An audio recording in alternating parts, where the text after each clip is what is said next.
तो दोस्तों श्रीलंका हम सभी जानते हैं कि ये भारत का एक बहुत ही करीबी मित्र राष्ट्र है। अगर यहाँ के करप्ट लीडर्स को कुछ समय के लिए हम लोग भूल जाएं तो श्रीलंका एक देश के तौर पर भारत के बहुत ज्यादा करीब है। फिर जियोग्राफिकली तो करीब है ही है, साथ में सांस्कृतिक तौर पर भी ये बहुत ज्यादा करीब है। और सबसे बड़ी बात कि स्ट्रैटेजिकली ये इतना ज्यादा इंपॉर्टेंट हो जाता है भारत के लिए कि श्रीलंका का अगर सदुपयोग भारत करना चाहे तो भारत को बहुत कुछ मिल सकता है, लेकिन अगर कोई भारत का दुश्मन श्रीलंका का दुरुपयोग करना चाहे भारत के खिलाफ तब भी भारत का बहुत कुछ बिगाड़ा जा सकता है। जी हाँ, और ऐसी ही खराब परिस्थिति का सामना इस समय भारत और श्रीलंका दोनों कर रहे हैं।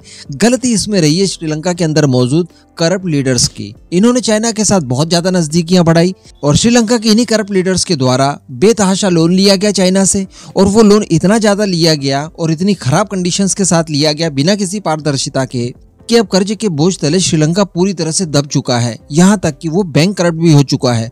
बताया जाता है कि पिछले 70 सालों में यानी 7 दशकों में आज तक इतनी खराब आर्थिक परिस्थिति का सामना श्रीलंका द्वारा नहीं किया गया। अब इसका दुरुपयोग भारत के खिलाफ चाइना द्वारा करना शुरू भी कर दिया गया है। सबसे पहले हम लोगों ने देखा कि हम्बनटोटा पोर्ट चाइना द्वारा एक तरह से हथिया ही लिया गया है और काफी औने पौने दामों पर इसे 99 सालों के लिए लीज पर ले लिया है। और हम लोग देख पा रहे हैं कि लगातार चाइना इसका इस्तेमाल सैन्य उपयोग के लिए कर रहा है। कभी यहाँ पर अपने जासूसी जहाज भेजता है, कभी रडार्स लगाने की बात करता है। तो इस तरह की गतिविधि चाइना द्वारा लगातार की जा रही है।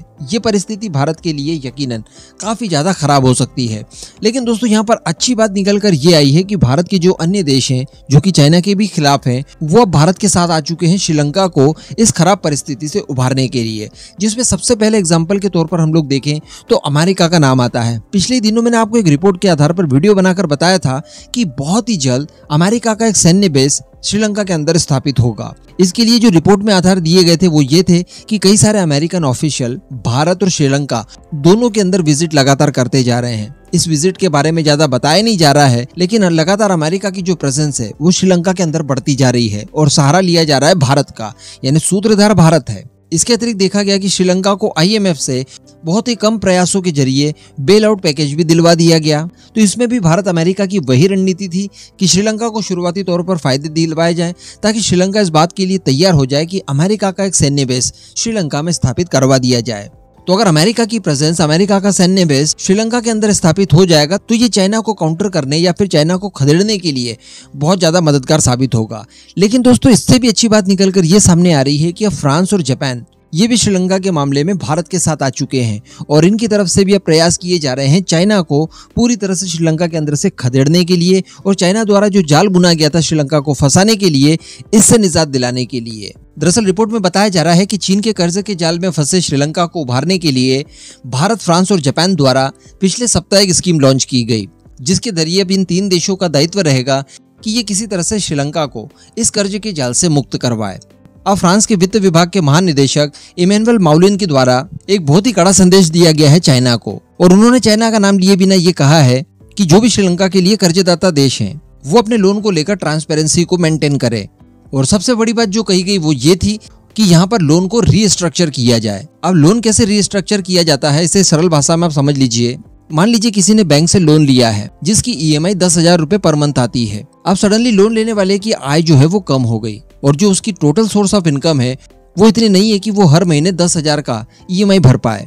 तो ऐसी परिस्थिति में वो लोन लेने वाला बैंक से रिक्वेस्ट करेगा कि आप हमारा लोन रिस्ट्रक्चर कर दीजिए क्योंकि हमारे पास समस्याएं आ गई है, हमारी सोर्स ऑफ इनकम कम हो चुकी है।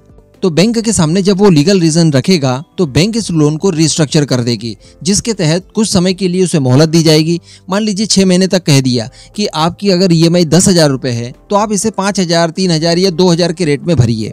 इसके अतिरिक्त ब्याज दरों को कुछ हद तक कम किया जाएगा। और सबसे बड़ी बात कि जो लोन अदा करने का समय है 10 साल है, 15 साल है, तो इसे बढ़ाकर 20 साल, 25 साल भी किया जा सकता है ताकि वो व्यक्ति लोन को प्रॉपर भर पाए और बीच में डिफॉल्ट ना कर पाए। तो इसी तरह का लोन रिस्ट्रक्चर अंतर्राष्ट्रीय मामलों में भी किए जाते हैं।